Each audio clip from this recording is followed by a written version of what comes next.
Hi, friends, it's Heidi M. I am speaking to you today about an episode of The Nature of Things, a documentary film called Hairy Tales, which is written and co-directed by Leora Eisen, and her co-director is Chris Stirkes. I'll be speaking with Chris Stirkes today about his career in filmmaking, but also about this really interesting documentary that is looking at hair and sort of the science behind it, the genetics behind it, the biological anthropology of hair. The episode will air on CBC and The Nature of Things on March 7th, but it will be available to watch at any time on CBC Gem. So I'll leave you with my conversation with Chris Stirkes, and I hope that you catch this episode titled Hairy Tales. Hi, friends, it's Heidi M. I am joined by Chris Stirkes. Nice to meet you, Chris. Nice to meet you as well, Heidi. Thank you for having me on your show. Um, Such a pleasure. I know of your work as a filmmaker, Chris. You have made a couple of documentary works, really well known, Patty versus Patty. That is Yes. um, one of my favorite ones that I've seen in the last few years. And then you also did a feature documentary, Becoming a Queen. And another excellent kind of look at Caribbean culture. And I wanted to start, before we dive into your filmmaking work, a little bit about you as a person, what got you interested in film and specifically as well documentary filmmaking. Absolutely. So first off, thank you for that. I'm glad that Patty vs. Patty was a Yeah. film that really resonated with you, so that's really cool. And yeah, just a little bit about me. So I'm originally from Toronto, from Etobicoke, and I grew up playing football, and by football I mean soccer, Yes. and played a little bit of hockey as well too. And I grew up drawing a lot. So I was always really fascinated with images, with color. Yeah, and just like kind of just recreating reality in front of me type of thing. Um, and I would say my start in film came kind of like organically. Like I went to Kipling Collegiate Institute, shout out KCI Wildcats, and at the time they were one of, if not the only, high school that had a TV studio in it.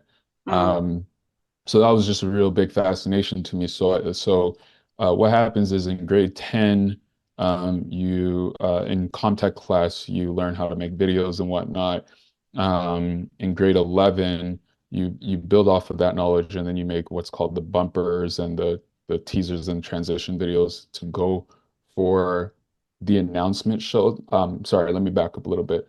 So because we had a TV studio in our school, we did our announcements on TV, and it was a show called Switch On. So instead of the regular PA system, we did it on TV. Mhm. So grade 11, you're making the bumpers and the intros and stuff like that for Switch On. And then you're also practicing how to put on the show. And then in grade 12, you're actually putting on the show, and then you rotate through all the positions from switcher to camera person to floor director to on-camera host. So I got a taste of all those positions, and that was my introduction into like, broadcast work. And from there, because I was still playing soccer at a pretty high level, I was like, whenever soccer's done, I want to get into film. I was very highly inspired by guys like Director X, back then known as Little X, Yes. um, RT Randall Thorne, shout out RT Randall Thorne, and shout out X as well too. So those are two guys that really influenced me. They were making like really cool music videos, both here locally, well, locally in Toronto, and then as well too, in X's case at the time in New York and around the States as well too. Some of the biggest artists in hip hop and R&B at the time. And so I was really inspired by that, really inspired by Spike Lee as well too, and Malcolm X in particular. That film is still to this day one of my all-time favorite films. Mhm. And so after high school and college, I got into studying broadcast and film. I was blessed to be able to work on set of Little X videos and of RT videos. So I was PAing and kind of just, made my way up, and eventually was able to buy my own camera, started shooting some, local music videos for mostly hip hop rappers in Toronto. And yeah, from there I just kept building up. I really gravitated to the videos, the music videos that were much more narrative and had a story to them, or kind of mini movies. I really gravitated to those. Um, so I would say that that influenced my style starting off in the music video world, and then from there it started making some scripted short films. And I actually got asked to like I didn't plan to make documentaries per se. I just got asked to, come capture this event or come capture this story or these things like that. And I just started to, and I really enjoyed it. And one project that sticks out in mind, one of the most memorable projects was back in Toronto, we had a movement called One Love TO, which was headed by Yes. Tyrone T-Rex Edwards, and Brian Brock. And when Obama got elected to president, um, they organized a trip for a lot of creatives in Toronto to go down on that trip. It was called TO to DC, Mhm. and they Tyrone had originally asked me to, just come capture the trip and whatnot. But it turned out we had three busloads of people. Two of the buses got held at the border for 8 hours, and just went through a crazy ordeal. I was on the bus that made it through. Mhm. Um, so, I captured everything from my perspective. But then on the buses that were stuck at the border, there were other directors on that bus, including RT himself, and then Kashmir as well too. Oh, yes. Amanda Paris was on that trip as well too. Amanda Paris is doing some big things right now. Yes. So there's a lot of creatives that were on that bus, and everybody was just kind of capturing their own footage of what was going on. And Mhm. so because of that, I was like, oh man, we like this is potentially a film. Like we can cut together a little film here. And so we were able to do that.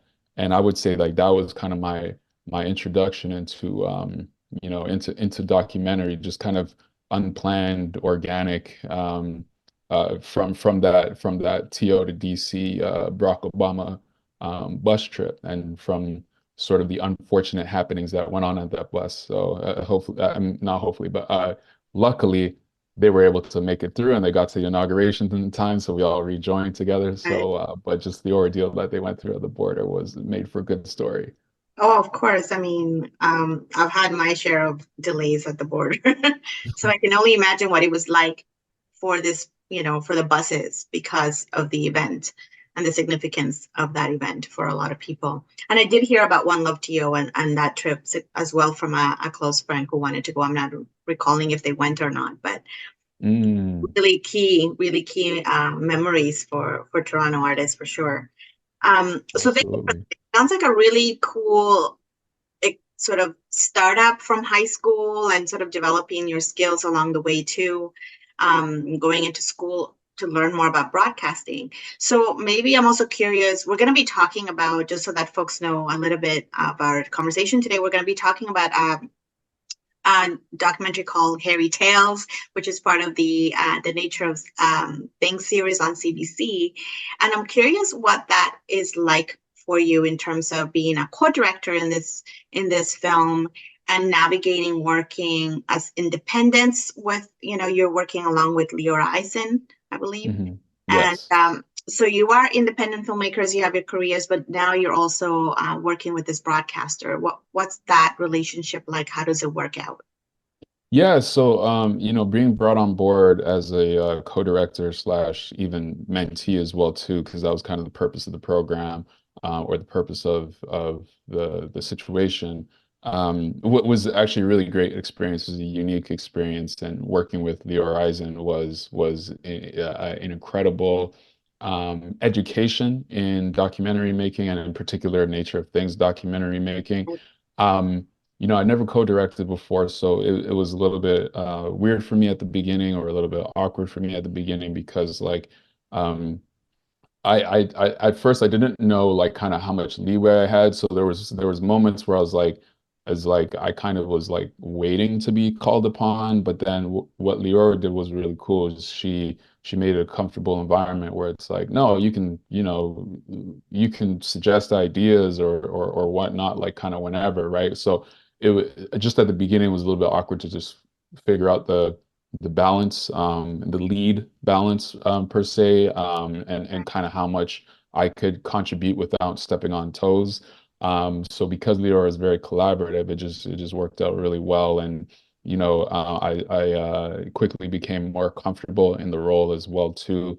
Um, and what was really cool is, like, is just seeing from Leora, but not just only her, but from the team with Jackie, Carlos, and Diana Warme, is just kind of seeing how seasoned veterans of the industry, how they work, right? And then kind of like, what can I take from them to apply to my style going forward?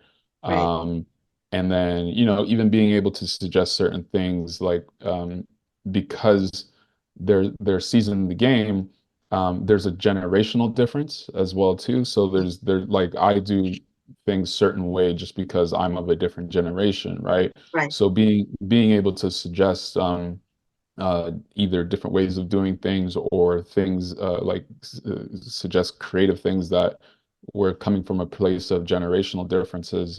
That was really cool as well too.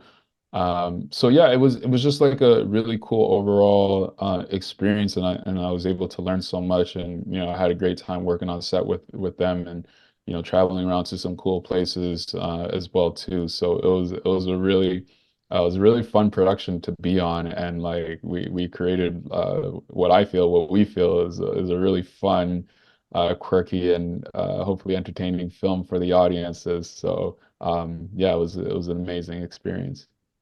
That's really cool. I did get to see the film prior to our conversation today, so I feel like I'm privy to some of that fun stuff. I really enjoyed the episode, the film myself. I am a bit of a science nerd, so I'm always kind of interested in how people learn about science, because there's the school way of learning, and then there's like filmmaking can sort of open doors to a lot of opportunities when it comes to learning, and I think that's key for documentary filmmaking as well. And also, like you said, the quirky and the fun part. I think with the new hosts of the Nature of Things, I just want to mention and give them a shout out, Anthony and Sarika, they have really different perspectives, but at the same time lived experience as science people. I think you both capture, as directors, capture that energy from each of them. And for folks who are going to watch the film, it really is around the science of hair, sort of the genetics. There's also the biological anthropologist that talks about hair and texture Yeah. and thin versus thick, is one better than the other? And we all kind of relate to those sort of topics, right? Like, how much do we love our hair one day and maybe not so much the next? you Absolutely. know, Especially in Absolutely. these days of, virtual calls like we're doing now, like you're always sort of thinking of, appearance, and that's just a day-to-day thing anyhow. But I wanted to ask you about sort of your learning experience while you were working on this project. Was there anything about the theme of hair, on a personal note, that was surprising, or anything that stood out to you as super interesting and super cool? Yeah, you know what? Tina Lasacey, Dr. Tina Lasacey, who features throughout the film, her research was real fascinating to me, especially like 'cause she, when people see the documentary, um, she measures sort of the coiliness of hair, and Yes. then also to her research centers around the like the function of it from a thermal regulation point of view. So learning that, coily hair is the function of it, the design of it is very much to essentially release heat, and not to trap heat, because generally people who have coily and tightly curled hair come from hotter parts of the world. Right. Whereas people who have straight hair in general come from colder parts of the world. And so the function of straighter hair is that it traps the heat in, and is essentially the body's way and evolution's way of the body retaining as much heat as possible in cold climates. So that was really fascinating to me to learn that research as well too. And I think also too, like learning that um, thin straight hair is actually a lot stronger than thick curly hair as well too. That was interesting discovery that I didn't know of before, and you kind of would automatically think the opposite. But no, straight turns out that straight hair is stronger than curly hair. So I would say those are the two things that I learned that were really fascinating to me that I didn't know previously coming into this documentary project. Hmm.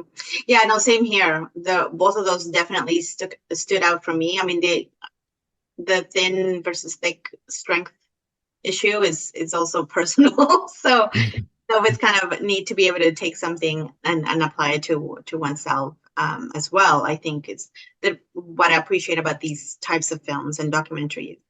I also wanted to ask what it was like to sort of have to travel and sort of deciding how organized you might have been in your planning in terms of what images you wanted to capture, collaborating with your director of photography and other production team members so that you got a good balance of um, fun and educational shots. Yeah, absolutely. So I wasn't involved too much in the planning of the travel, but what that question is related to is more that like kind of how we decided to speak to the scientists who we spoke to, Mm. who were located in different parts of the world. Right. And so I can answer to that. And essentially, we had pre-interviewed a number of different scientists who study different elements of hair and hair evolution or biology and genealogy and stuff like that as it relates to hair. Mm-hmm. And Leora and our team, we essentially crafted together like the strongest and most entertaining story, which meant making decisions of who would feature in the film and who unfortunately wouldn't, essentially. And so just sort of based on that, because different scientists were located in different parts of the world. So for example, Dr. Tina Lisacey, who I mentioned earlier, she's located or at the time she was located still in Los Angeles. She's now moved to the Michigan University, I believe. Mm-hmm. Um, and or we had other scientists who were in Montreal, so we had to go to Montreal to go capture that in New Jersey as well too. I wasn't on the New Jersey New York trip.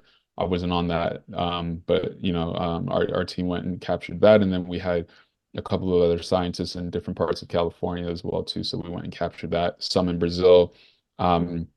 Who Leora had a team in Brazil that she'd worked with previously, so they had captured that. And then our very very very fascinating and talented hair hanger located in London, UK. And so once again, Leora had a team in UK that she'd worked with previously. So coordinated that, so we didn't actually have to travel there. She just coordinated with them, and they can capture that for us. Um, so that's really what the travel was, dependent upon. And because like, London and Brazil are sort of the farthest spots, that like create for more logistical issues and add to the budget costs, like it was more economically and really and truly environmentally, viable to have crews who are already there capture those. Meanwhile, we, alternated and traveled and captured stuff here in Canada and then also in the US as well too. And what was really cool about that is just being exposed to working with different teams. So the two times that I went to California, I worked with different teams, and then versus like when we worked here, where Michael Grippo was our main cinematographer. Working with him, he's an amazing guy to work with. So it is just really cool just working with different people from different regions and just kind of seeing different styles of how they work and like kind of how to implement all that together so that the overall piece still has continuity and it doesn't just feel like completely different. Mm. Um, vignettes or an anthropology, but it does feel like all the same film. So that was a really fun and fascinating experience with this trip. But I wasn't really involved in the logistics and stuff like that, which is good. 'Cause I'm not that's not my it's far from my favorite thing to do. Sure. I mean, like I always mention, there's always a team, right? This is a team effort for sure. And I'm glad you mentioned the different teams based on location too, because I'm sure, we see as audiences, we see the final version and it does look seamless. It obviously kudos to the editors as well, but there is an energy that flows or a theme that flows and that keeps that film cohesive, even if it is sort of for a TV sort of documentary style. So I definitely think that speaks to the organization behind the scenes, but also just how, as directors, you're also able to work with different people on site. You know, um, I also wanted to maybe touch upon um, what you're taking from this experience, because you mentioned this was also a part of a mentorship. And now, having worked on this type of documentary, that it is about science and other sort of quirky, fun sort of topics, whether you see yourself moving into a different type of documentary filmmaking, whether it's for television or film release, and what are you seeing in terms of your trajectory moving forward? Yeah, that's a great question. And I wouldn't say that I'm moving into something else. What I would say is that I'm expanding Mm, the range of projects that I can work on, right? So would I do another science documentary or science technology documentary that's for the nature of things or any other similar platform? Absolutely. If the right topic came along that really interested me, absolutely. But it doesn't mean that like, I'm going to turn into that direction. It just means I'm going to expand into that direction.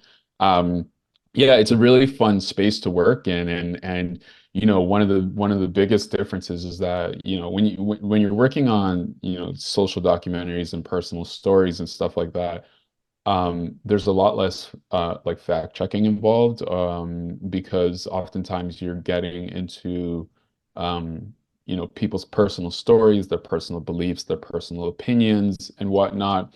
Um, so it was just really different in this regard where you really have to fact check and really have to because the science is much more rigorous as well too, and like the science is more cut and dry and is more black and white than sort of like a personal cultural piece or social justice piece.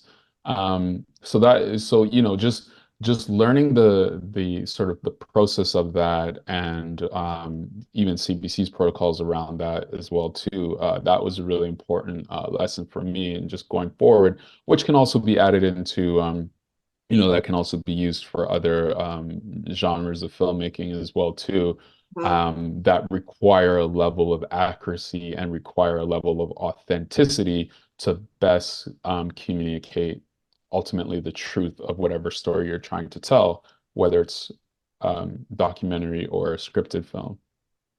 That's very true, and I do agree that it could be translated to other forms of storytelling. The whole idea of researching and making sure you have some background details that you can refer to, even as reference, I would assume. Absolutely, absolutely. And like, and even just like as we talk about some of the things that I learned in terms of like the way different hair textures respond in different environments and the strength of different textures of hair, like those are like fun facts that you can always like write into a scripted film or something like that, and like where characters are arguing about that and whatnot, because hair is just such a universal thing with so many people across so many different cultures. So it's one of those things that, you can include aspects of that, elements of that within other stories as well too, within just a like a little scene or a story beat or something like that. So um it is a really interesting process, and even like with the hair hacks, right? And like All because right. one of that was an important piece of the film as well too, where it's like a lot of people do go to social media to see like kind of hair treatment videos and hair hacks and stuff like that. And it's like, being able to dispel some of those, or to show if some of those actually have some science behind them, right? So stuff like that was really fun, because that's often the first place to go when we're looking for, self-improvement, sometimes to the detriment of what we're trying to achieve.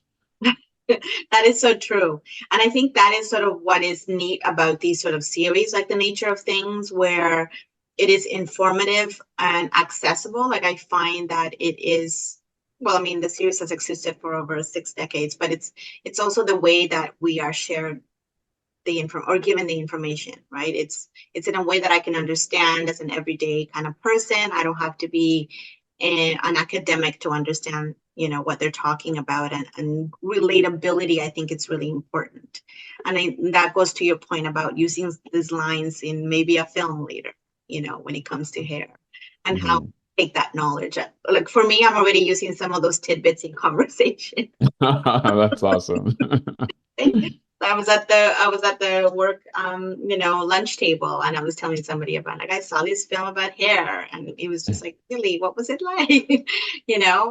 So I think it opens up conversation. So I think this is also I just want to say kudos in terms of being documentarians. Um Thank you. who believe that it's a really strong format for dialogue, um in a way that is educational and maybe not so much in your face, if that makes sense. Yeah, yeah, yeah, absolutely. At the end of the day, you got to make it entertaining. It's got to be easy for the audience to digest as well too. And yeah, you want to make it accessible. You want to make it accessible, and what you want to make it a piece that people can come back to, that people would share. All those things. So yeah, thank you for that. Yeah, no, excellent. What else are you working on, Chris, that you could potentially share? Yeah, so I'm working on developing a couple of new documentaries actually. One of them, I don't know if I can share about it, but I'm actually really, really excited for it. It involves one of my favorite sports, and I'll kind of leave it at that for now. And I'm gonna hopefully, guess. yeah, hopefully, we can do a follow-up interview. Should Yeah. we be so grateful to get that project off the ground and completed and whatnot. Mm, And then I'm working on another story out here in Vancouver about a breast cancer survivor who is attempting to dispel negative stereotypes and negative stigmas about women with breast cancer in her native region of the Pacific Islands. I right. can't say specifically which ones Mhm. at this point in time just yet. And she's attempting to do so through the sport of dragon boating. Because and what the link of that is that back in the mid 90s, there was a university professor out of UBC named Dr. Don, who introduced dragon boating as a method of healing for breast cancer survivors post surgery and treatment, as a means to prevent lymphedema, Right. which at the time it was conventional medical knowledge or understanding that women actually shouldn't do any upper body motion, to otherwise they would contract lymphedema. So Dr. Don McKenzie created the first specifically breast cancer dragon boat team to dispel that myth and to Mm, do research about that. And so that has since spread kind of around the world, and has become a really popular phenom amongst survivors of breast cancer.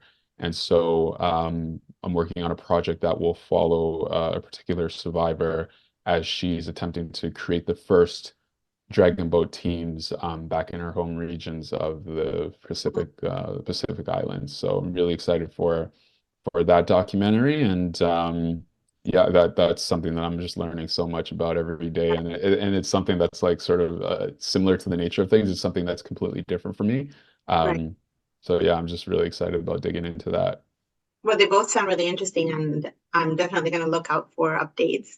On that note, do you have a website or any social media plugs that you want to list for us? Absolutely. So my website, callogrovent.com. So that's spelled CALLOWGROVEENT.com. And my films, as you mentioned, Becoming a Queen is available on there. Patty vs. Patty is available on there as well too. And then my social medias, I'm mostly on Instagram and Yep, Facebook under Chris Strikes, CHRIS, STRIKES. And then also too on Instagram, Caligrove ENT, so spelled the same way as the website. So people can stay up to date with me and what's going on those platforms there. that's good to know. So once I start posting, folks, you can follow. Thank you so much, Chris. I learned quite a bit, and I'm happy to reconnect once you have maybe another documentary. Absolutely. Absolutely. And thank you so much, Heidi. I really appreciate your time. And yeah, no, I'd love to chat when I have a new thing that's ready to be promoted in the world. Yeah, I'd love to chat again. So we can have updates about those projects. Excellent. Thank you so much. Awesome. Thank you and take care. Bye. Thanks.